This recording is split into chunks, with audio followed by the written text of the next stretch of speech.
কিয়ামতের দিন নবী সাল্লাল্লাহু আলাইহি ওয়াসাল্লামের কাছে কোরআনে আছে, ফাকাইফা ইদা জিনা মিন কুল্লি উম্মাতিন বিশাহিদ ওয়া জিনা বিকা আলা হাউলা'i শাহীদা। নবীকে বলছে আল্লাহ, বন্ধু আপনার উম্মতের প্রত্যেকের আমলনামা আমি আপনার হাতে দেখাবো, আপনার হাতে,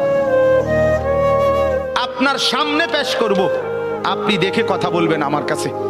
সুপারিশ আপনি কইরেন, মানা নাই, কিন্তু আপনি দেখা করবেন।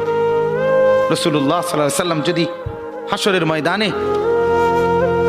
এরকম আমলনামা খুলে উল্টায় আর পৃষ্ঠার পর পৃষ্ঠা দেখে ফজর নাই, জোহর নাই, আসর নাই, মাগরিব নাই, এশা নাই, শনিবার রবিবার, মদ জুয়া, অবৈধ উপার্জন, গান বাদ্য, নাটক, সিনেমা, জিনা, ব্যভিচার, বেহায়া, বেপর্দা সব উল্টায়। আল্লাহর নবী সাল্লাল্লাহু আলাইহি সাল্লাম তখন বলবে, উম্মত কি এটা? উম্মত আমার 23 বছরের এত চোখের